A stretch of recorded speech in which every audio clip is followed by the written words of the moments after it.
400th marathon today. Carter, how you feeling this morning? Well, probably not quite as good as I should be if I'm going to run a marathon, but my training is a little lacking, but that's never stopped me before. So I'm just trying to look in the finish and take lots of pictures, as I usually do for Michigan Runner and various other publications. And I'm going to try and hang with Gary Morgan through the 5-hour pace group, but that's quite a bit faster than I've been running lately, but quite a bit slower than my best. So I've been all over the map with my times, and who knows what's going to happen today. Okay. So why the Kalamazoo Marathon for your 400th? Well, part of it was timing, and I did want to at least keep it in Michigan, and just when I decided I wanted to run it, this was in the same, the right time range. So. Okay. Do you have any plans after your 400th marathon? Take some time off, start training again? Yeah, well, I've been trying to build my training back up from a long ways from the 70 to 165 mile weeks I used to run, but I'm going to see if I can get into the Ann Arbor Marathon in June. So is it quite a bit different being the runner as opposed to being the photographer? Well, since I'm probably more photographer even when I'm running, not really, although I have to convince people that I really am media. I usually yell at people, smile for the press, and they kind of go, yeah, right. I go, no, really, I shoot for Runner's World, Running Times, and Marathon and Beyond, and oh yeah, Michigan Runner, we don't want to forget. We got Michigan Runner, yeah, a few other publications, but yeah, I usually wear my Hash House Harrier singlet, which says slow legs, fast kegs, but I decided since we're making a kind of a big deal out of this with Michigan Runner, I better wear my Michigan Runner shirt. Well, I don't want to keep you too long. You know you got a 400th marathon to run, so best of luck to you out there and have fun. Okay, thank you. Thank you. Hi, I'm Carter Sherline, and normally on the other side of the camera, but tomorrow is scheduled to be my 400th marathon or longer finish at Kalamazoo Marathon, and thought we'd give you stories behind some of my races, 10 or 11 of them, for Free Press Marathon. 4:09 finish, and I couldn't walk. After part of the race, I got stuck in a porta-john at 20 miles. So that was an interesting experience, and surprisingly, I wanted to do another one after that. And finish, and I couldn't walk. After part of the race, I got stuck in a porta-john at 20 miles. So that was an interesting experience, and surprisingly, I wanted to do another one. Okay, the second one I have is an example of an ultramarathon, the JFK 50 mile, and I've done 14 of those. Unfortunately, last few years I've had conflicts. Beautiful course, kind of a horseshoe shape going from Boonesboro, Maryland to Williamsport, Maryland, with Hagerstown is inside the horseshoe, and the apex is Antietam, Sharpsburg, where the Civil War battle was. Spooky place in the fog, and you almost can imagine Lee coming out of the fog on his white horse. The third one I have got here is the New York Marathon. This one's 1987. I think it might be the first or second time I ran it. I've done that one 7 times. And I like that one just for the huge crowd. I like crowded races, and all the people get to hear their stories, why they're running them, and take the picture, of course. And to run through all 5 boroughs, I think it's a nice way to get to see a city. And in New York, you get a flavor of the entire city. And number 4 is the Lakefront Marathon. Lakefront Marathon from Milwaukee. And I've run my fastest 2 times there, a 3:10 and a 3:11. And it's a point-to-point course, a lot of it along the lake. good part of it downhill, a very fast course. And number 5 is a twofer. These are from sister races, one spring, one fall, held in Columbus, the Wolfpack Festival of Miles and Festival of Kilometers. I don't remember which was spring and which was fall.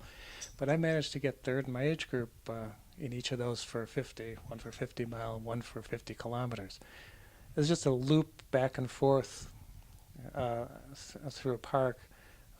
Number 6 is the only race I run in Europe. This is in England, 80 mile, South Downs Way 80 mile run.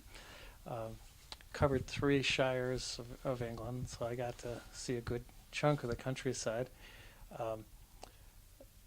Was going really well until I got to 3 miles from the finish. I was running with some German runners who spoke no English, and I spoke just enough German to get in trouble.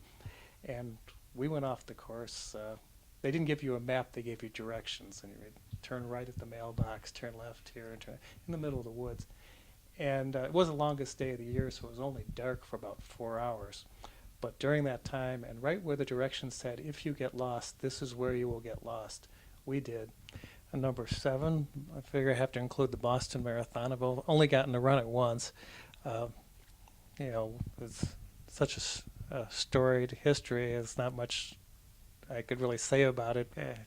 For just the sheer size of their medal, 1.5 pounds, and from what I've been told, the largest athletics medal, running medal, and the 3rd largest for any sporting event, Little Rock Marathon.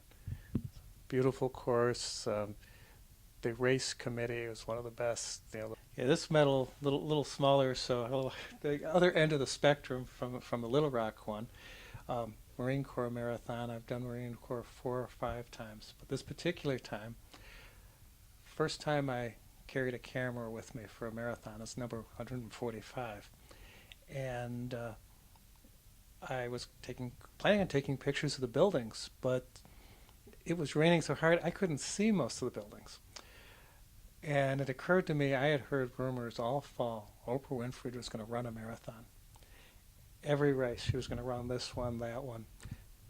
The radio personalities in the morning were saying, again, she was going to run this one, but it wasn't as loud. It sounded a little muted. So I figured somebody was telling them not to make a big deal, and maybe this was the one.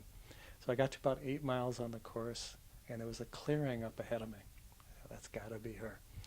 So at 9 miles on that year's course in front of the Kennedy Center, I ran into Oprah, figuratively at that point, and told her about myself, my 145th marathon.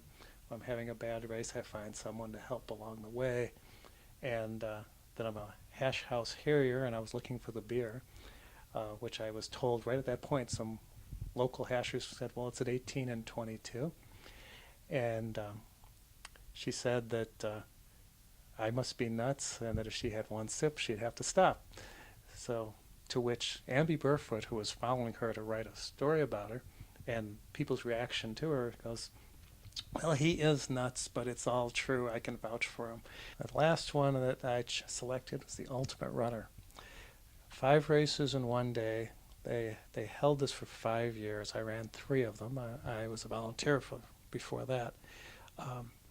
Start with a 10-kilometer road race, which is the Rose Run course. Then at the Jackson Community College, on their track, you'd run a 400-meter, 100-meter, and a mile. After lunch, you'd run a marathon. And I beat Olympians in this race. I beat Olympic distance runners in the sprints, and I beat sprinters in the marathon and the 10K. So I guess that was kind of my greatest achievement, as it were, in terms of speed. Okay. Last year I did Kalamazoo Marathon. That was my 398th finish, and so I've only had one since Grand Rapids, and I decided to come back to Kalamazoo. Timing and I enjoyed the course and got to be the sweeper and help people finish who wouldn't have otherwise finished the race. And so I'm back here to make this be my 400th marathon. I've been asked, why do I run marathons and why do I run so many marathons? And well, my first marathon, the Detroit Free Press Marathon in 1984, I decided to run that because a year and a half before I had been a chemistry student at Michigan, and I was doing a magic show for the chemistry fraternity for the pledges. And I had a slight accident, had an explosion, and put myself in U of M hospital for 8 days. And I needed a new activity, something to kind of focus on and bring myself out of the effects of the fire. And a friend of mine who knew I had been taking up road running for a few years at that point, Kevin West, who died a couple of years ago, unfortunately, I was one of the boarders in the fraternity, suggested I run a marathon. So I chose that to focus on, and that first marathon was a painful but fun experience, and I kept doing it. One a year, one the next year, 3 the next year. Then my 4th year, I ran 5. I think it was the 3rd one was a Sunburst Marathon, and I had met the person who had at that point run the most marathons in a lifetime anyone had. Sai Ma was a phys ed professor at the University of Toledo, and he took great interest in me. I was trying to break 3 hours, didn't make it, and in fact I ran 3.5 that day. And when I got back to Ann Arbor, there was a message on my answering machine. Nice to meet you. What happened to you? Why'd you die off? And because he took such an interest in me, I took a great interest in his record and tried to go for his record. Since then, there's been a lot of other people who have already broken it. The 524 was his final number of marathons before he died. I think I'll break the 524. I've slowed down for a few years, but I plan on picking it back up again, and certainly I'll keep running marathons as long as my legs will keep going, whether it's slower ones or hopefully some more faster ones. There is Carter, 400 and more to go.